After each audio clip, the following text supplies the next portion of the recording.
তো গাইস আজকে আমাদের সাথে কি হয়ে গেল এমনটা কি টাইলসটা ছোট হয়ে গেল। তোমরা শুরু থেকে শেষ পর্যন্ত দেখো, ঠিকই বুঝতে পারবা এই ব্লকের মাধ্যমে আজকে কি কি করলাম আমরা সবকিছু এই ব্লকের মাধ্যমে বলে দিব। শুরু করি আজকের ব্লগ। আসসালামু আলাইকুম গাইস, আমি আসিফুল আর আমি আছি বর্তমানে পুনাতে। তোমরা সবাই জানো কি আমি একটা চ্যালেঞ্জ নিয়েছি 100 দিনে 1 লাখ টাকা আমি দেখাবো এই পুরার মাটিতে। তো আজকে হলো 31 নম্বর দিন, আর 31 নম্বরে আমরা কি করি না করি তোমাদেরকে সবকিছু বলবো গাইস। সকাল সকাল উঠে গেছিলাম ব্রাশ করার জন্য, ব্রাশ টাশ করে ফ্রেশ হয়ে গেছিলাম, দিয়ে কাপড় পরে গাইস কাজে লেগে গেলাম। কাজে লেগে তারপরে আমাদেরকে এখানে মালটা আমাদেরকে রেডি করতে হবে। তো এই নাপের মালগুলা এখানে কিছুটা পড়ে আছে, তো এই নাপটা আমরা বের করে নিব। বের করে দিয়ে আমরা চলে যাব মালটা নিয়ে পলিশ আর মোল্ডিং করতে। তো মোল্ডিং পলিশ আমরা তাড়াতাড়ি করে নিব। তো দেখতে পাচ্ছ তোমরা মোল্ডিং পলিশ হয়ে গেছে, এই মালটা রেডি করে দিয়ে দিলাম, ওকে দিলাম। তো কেমিক্যাল রেডি করে দিয়েছে।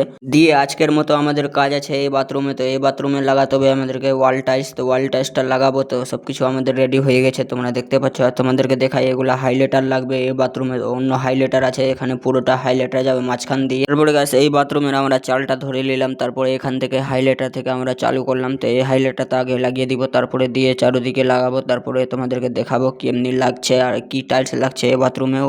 আমরা এতক্ষণে কাজ করি, তোমরা লাইক কমেন্ট শেয়ার করে দাও, আর কে কে কোথা থেকে দেখছো কমেন্ট করে একটু বলে যাবে। দিয়ে তাড়াতাড়ি করে আমরা এই কাজটা করে দিয়েছিলাম এদিকে। তো এদিকে তারপরে আমরা এদিকে লাগাতে চালু করে দিচ্ছি, তোমরা দেখতে পাচ্ছ। তাড়াতাড়ি করে আমরা ওইদিকে লাগিয়ে দেবো, তার কেন কি আমাদেরকে আবার চারদিকে লাগাতে হবে। তো লেভেলে পুরোটা লেভেলে করতে হবে। তোমাদেরকে কিছুটা কাজ দেখায়। তো দেখো গাইস এইটুকু কাজ হয়ে গেছে আমাদের। তো এদিকে লেগে গেছে, তারপরে এদিকে আমাদের লাগছে কিছুটা, তারপরে ওই উপরে লাগবে উইন্ডোগুলো। তারপরে গাইস তোমাদেরকে যে বলেছিলাম ভিডিওর শুরু থেকে এই টাইলসের জয়েন্টগুলা গাইস কি বলবো তোমাদেরকে, দেখতে পাচ্ছ এখানে সমান আছে। তারপরে উপরে দেখবা গাইস অনেক ছোট, একই টাইলস আবার অনেক ছোট। আর হাইলাইটার 3 mm গাইস এর থেকে বড়। তো কি করবো গাইস, এখান থেকে আবার ব্লগটা এন্ড করি। তোমরা আমার এরকম যদি প্রতিদিন ভিডিও দেখতে চাও তো পেজটা ফলো করে পাশে থাকবে। আজকের জন্য টাটা বাই।